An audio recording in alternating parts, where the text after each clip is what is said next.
me komuniku qoftë edhe në rast polemike billeti hi ahsan, në mënyrën më të mirë, me edukatën më të mirë. Masnej në anën tjetër, një element shumë i rëndësishëm në komunikim, në debat, apo edhe në polemik, që nuk bën pa ta, edhe nuk i lejohet asnjë një muslimani me hi në debat dhe në polemik, pa qka, pa ditë. Thëtë Allah Azza wa Jall, wa minan nasi men yujadilu fillahi bighayri ilmin wala huda wala kitabin munir. E ka prej njerëzve që polemizojnë për Allahun, në fenë Allah, pa dituri, pa udhëzim, pa një libër të qartë, pa një mësim të duhur, veç çka ti teket, çka ti kujtohet. Dhe më thonë që në këtë rast edhe nëse ja qëllon është gabim, nëse flet për fenë Allahut pa dituri. Mandaj këto të folurit mirë dhe dija janë gjana që as nuk ka nevojë me i diskutu.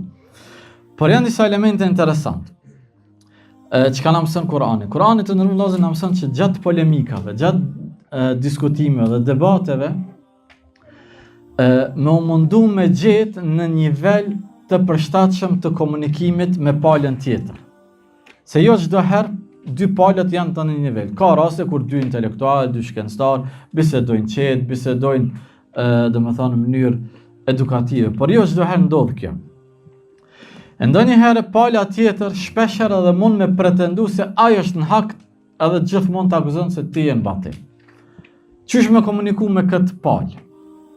Kur ti je shumë i sigurt, sidomos me jo besimtarët, je shumë i sigurt që e vërteta është me ty, por Allah Azza wa Jall na mëson që ndonjëherë ki tolerancë me zbrit nivelin tënd të komunikimit edhe në barabart me nivelin e kundërshtarit i cili nuk beson fare. Thot Allah Azza wa Jall në Kur'an: "Wa inna aw iyyakum la'ala hudan aw fi dalalin mubin." Gjatë bisedës ki parasysh, na po diskutojmë edhe kështu. Rezultati i kësaj, ndoshta ne ose ju jemi në udhë të drejtë apo në rrugë të devijuar.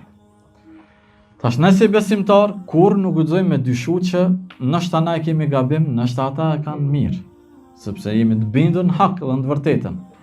Ama lejohet fetarisht për hir të komunikimit dhe për hir të zbutjes së bisedës dhe për hir të objektivitetit që mi tregu atij që ti nuk është se s'tintereson situata, por je ngatshëm me dëgju edhe palën tjetër, pas me drejt me thonë hajde të ulemi të bisedojmë. Ndoshta ju, ndoshta na, të shohim kush është në rrugën e drejtë. Edhe me këtë, kur ti e zbrit nivelin e komunikimit, i jep shumë mundësi që pala tjetër me kanë masnej ma objektive dhe me dëgju në mënyrë ma korrekte, mos me pas anshmëri, sepse shpesh herë, do të thonë ata të cilët kanë urrëtie për Islamin, ata veç e kanë ndërtuar një mendim që s'ka shans me neve me diskutu. Ama kur ti jep mundësi që hajde të folim se ndoshta edhe ju mundi me pas mirë, ndoshta edhe na e kemi gabim. Qysh, do të thonë me thon këtë fjalë, çoreni vazhdon ajeti në mënyrë hala më të qartë. Thot Allah Azza wa Jall: "Kul la tus'aluna amma ajramna wa la nus'alu amma ta'malun."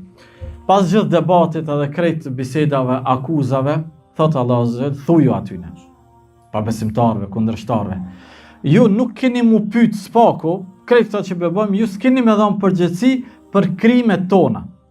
E as ne nuk kemi me dhënë përgjegjësi për atë që ju veproni. Veç për cilin me vëmendje vëllezër nderuar, që shumë është e rëndësishme dhe shumë jep dobi në komunikim.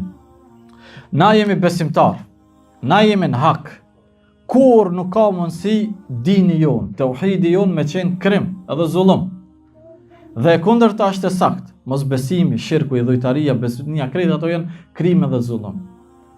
Ama në komunikim, Allah Azza wa Jall na mëson neve në situata të caktuara që ndoshta veten me akuzu dhe palën tjetër ndoshta pak me ngrit. Po i rikthejnë edhe njëra ajetit. Thot, ju nuk keni mu pyet për gabimin ton, për krimin ton. E as na nuk kemi mu pyet për atë që veproni ju. Qëre, në emër të drejtësisë i shkon shumë e logjikshme me thonë, ju nuk keni më pyet për krimet tona, as na nuk kemi më pyet për krimet e juja. Domethënë një farë barabarësie. Ju na akuzoni për kriminal, na ju akuzojmë juve për kriminal, edhe thjesht është për debat.